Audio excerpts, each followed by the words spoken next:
Okay, we got another one. I'm not going to show a lot of clips from this particular podcast. I just wanted to highlight the reaction. So this man here, he's going to be very nice about this. This is what kills me. He's going to be very nice about this. He's saying here, verbal abuse is just as powerful as physical abuse. So this guy, I don't know what his name is, but I think his last name is Smart, right? Or I guess that's his stage name. So he says Smart speaks on how oftentimes physical abuse from the man is highlighted while mental abuse from women is diminished, which is true. But he's going to just talk about it in a very, this is elementary stuff, really. So that's why I'm not going to really cover this particular podcast. I think this podcast is called, On the Contrary. So you're not going to see me really cover a whole lot of clips from this particular podcast to make a point, but I wanted to just highlight how basically anything you say where you just highlight a negative, a possible negative attribute in what women are doing or what certain women are doing, you're just dismissed and you're just labeled a woman hater or an incel or whatever. It's just dismissed, and you're gonna see it in the comments. And even though he's being very nice about it, this is why when I make my analysis, I don't really hold back and I just say what it is or how I feel, because there's really no point in trying to make it elementary. There's no point in trying to make it nice. If you don't agree with whatever women are selling or buying, whatever, they're just going to label you something's. They're going to act like something's wrong with you. But anyway, let's take a listen to what Smart has to say here. Verbal abuse is just as powerful as physical abuse. So a lot of times when you look at domestic violence, they highlight the man being the physical aggressor, and they unhighlight the woman being the mental or psychological aggressor, right? And a lot of times men, we deal with so much. Yeah, I wish I had a Birkin. And he work at Amazon. Yeah, she got to relax. You know what I mean? Yeah, I want to travel and go to the world. And he ain't leave his block yet, right? So she has to be aware of the things she says to that man. And that's even though she's giving him tough love and accountability, she's giving it in a way that is proactive, that is building him up and not breaking him down. The next point is she needs to break down, how do we scale the provision? And he may not have an idea on where to put his provision. So through her wisdom, she gives him some inspiration for what to do with the money that God is about to bless him with. So that's very reasonable what he's saying. Like it's very reasonable. It's actually really nice. Now, the reason why I wanted to highlight this video is I just want you to see the comment section where they're just basically dismissing his point. And he's being as nice as he possibly can. He's just highlighting something that really people should be aware of. And he's not even saying that's most situations. He's just saying that, look, you have to be careful on how you speak to a man if you're that man's woman. And it's like I said, it's pointless. Sometimes it's really pointless to kind of just say it like that, because I always say you might as well just say it all the way or not say it at all. So watch this. I'm gonna show you the comment section before I replay it. Here you say, "Oh, these podcasts are not a psychology degree in sight." Well, like what's it, Dr. Cheyenne Bryant? You're cool with what Dr. Cheyenne Bryant says, even though she ain't saying nothing. She's literally saying nothing. But you're not gonna agree with what this man's saying. He's saying something that's actually very practical, and that's something that you actually don't need a degree for. But it is what it is. So you hear this, somebody says, "Those were not examples of verbal abuse." This is a person that's not listening. You see, they're not, like I said, people are not trying to listen. She said, so asking for a purse is verbal abuse. Men are getting softer by the day. And clearly saying this without context, this clearly she's trying to play stupid. She's saying this without context. Anyway, this is what you call gaslighting. This is a gaslighter. Whatever this girl's name. This is a gaslighter. Somebody said telling a man I want to travel is far from mental abuse. However, it can be considered a trigger for a man if he is not financially secure. Sounds personal. So basically, so he's financially insecure, and he's insecure if he doesn't.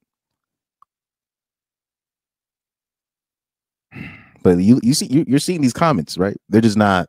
He's trying to bring up he's bringing examples that are really elementary, and he's actually, it kind of exposes the level of thinking that particularly BWs are at. It's not like the levels is not even there. He actually had to go to Purse, Birkin, and all this because he's dumbing down what he's trying to say. So he has to mention Purse, Birkin bag because that's kind of the elementary thinking that a lot of BWs are at. So this is why he brought up that example. But like I said, they don't even realize it goes over their head. That's why he brought up that example, because it's actually at the level that they're thinking of. And they still can't even reach that level. So yeah, it's just a whole lot of. So somebody said fake deep word salad. How was that fake deep word? He didn't use no big words. He didn't use no big words. He was saying very practical things. Dude was actually very nice. Well, but like I said, you mentioned anything negative about women, you're gonna be called an incel. Anything, any critique, your label, you hate your mom and all this stuff. But anyway, let me repeat let's replay the video, because what happens is guys will say stuff like this and then I will react and then I'll say what it really is, and women will be just shocked that it's coming out my mouth, because they're just so used to guys like this just kind of putting it at a level where they can understand. But really, what dudes got to understand is, like, no matter how you put it, whether it's simple, whether it's not simple, whether you make it extreme, whether you make it not extreme, they're not trying to listen. So you might as well just keep it real. Right here, let me replay what he said. Verbal abuse is just as powerful as physical abuse. So a lot of times when you look at domestic violence, they highlight the man being the physical aggressor, and they unhighlight the woman being the mental or psychological aggressor. So I guess they thought that was fake deep word salad. I guess they consider that fake deep word salad. Anyways, let me highlight what he just said there. But people don't understand, the CDC, they did a study for this, if I'm not mistaken. I think it was the CDC, where they showed that 70% of DV situations, I can't say it, but 70% is like over 70% of DV situations were initiated by women. 70% of DV situations were initiated by women. And this is where the verbal abuse comes in, because they're measuring all of that: physical abuse, verbal abuse. They're saying with all of that factored in, women initiate these things 70% of the time, whether it be through their tongue, whether it be them even putting their hands on their man. 70% of the time they're initiating this. So this is very, these are things that people are kind of afraid to bring up, because people will, call you an abuse apologist. you're an abuser sympathizer, whatever. these terms, I love terms like that. That's one of the funniest things. You'd be like, or they'll call you a grape apologist. You're just like, what? A R word apologist? You're like, okay. I guess I'm that. I guess I'm that. Anyways. Right? And a lot of times men, we deal with so much. Yeah, I wish I had a Birkin. And he worked at Amazon. Yeah, so right there, what he's talking about is real. That's actually really elementary stuff. He's just trying to put it in a way where BWs can actually listen to. That's why he brought up Birkin and a purse and all this stuff. He's just bringing up that's a small example of when we talk about women, death of 1,000 cuts, right? Passive aggressive. You know what I'm saying? He's struggling. He works at this, but you're asking for that. That is a form of verbal abuse, not only verbal abuse but psychological abuse. Where he work at. Where he work at. That's what he say. He work at Amazon or UPS. He work, and you're asking for this. You're sending him videos of traveling. You're talking about his business to your girlfriends. Then the girlfriend then your best friend girl come to the house or the spot, and she's talking crazy to him too. This is abuse. This is a form of abuse. And the interesting part, the way that they dismiss the whole bag thing as verbal abuse, and the irony is women are the ones that will complain about, oh, he was verbally abusive. Like, women will literally say, I was in an abusive relationship, and you'd be like, wait, did he put his hands on you? And they'll be like, no, he was verbally abusive. This is something that women came up with, and now when he's using it as an example where men suffer from verbal abuse, they just dismiss it. That's interesting, man. Isn't that interesting? Better relax. You know what I mean? Yeah, oh, y'all want to travel and go to the world, and he ain't leave his block yet, right? Those are just small examples. It's really elementary examples. And you see the women in the comments, they're just like, they don't even get why he even used those examples. It's because that's kind of the level that BWs think at, a lot of them. So, now when we talk about oh, this is what happens now when you talk about white women and their forms of verbal abuse.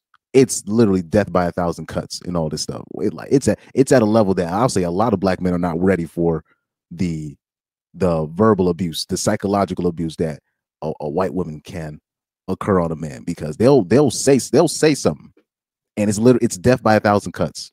You know what I mean? So I'll say many men are very ill-equipped to deal with the sort of psychological abuse or mental abuse that Caucasian women can inflict. Many men ain't ready for that. I wasn't ready for that. I remember when I was a kid, you know, and the stuff that, like, you know, Caucasian female teachers would say, like, or how they would present things, or how they would remember the girl that kind of went viral recently, and she went viral for, you know, she uses her mommy voice on dudes that talk about politics that she disagrees with, and a lot of dudes were triggered over that. And I was like, man, people owe me an apology, because these are the things that women will do stuff like that and talk to you like a little kid, even though I was a little, but it's like they will do this even though you're right, and they will be openly condescending and write it off as, oh no, that's just the voice that I use with my 5th graders in my 4th grade. That's abuse. That's abuse. Because as a man, we don't know what to do about it, because if a man is talking to another man a certain way, we already understand that we are always, it's always a possibility that a man can just get beat up by another man, or robbed, or physically abused by another man. You know what I mean? So we always have to just be careful off GP, because if a man beats us up, it's not going to be headline news. If a man kills us, or deletes us, it's not really going to be headline news. It's just going to be, oh, another man just killed another man over nothing. So there's a certain way that we have to approach. But when women come in there and do that, because men are already taught we can't do nothing to women physically, so it's almost like it's such a conflict in man's nature when we're dealing with women that are being disrespectful. You know what I'm saying? I'll give you another example. We bring up the sprinkle lady, right? When we talk about verbal abuse, psychological abuse, right? I remember because she be giving tips. And I actually find her funny. It's just I really hope women aren't taking her advice seriously. The sprinkle lady, I don't really take seriously, because I low-key think she's an agent, in the form of, you know, because people remember when Corey Holcomb was saying like Cynthia G's an agent. I think Shireen 007 is an agent of chaos, meaning she was brought here to just kind of split up the genders. I believe that. So I don't take what she says seriously, but it does scare me that women actually admire her and look up to her. It does scare me. So recently she went viral where she was talking about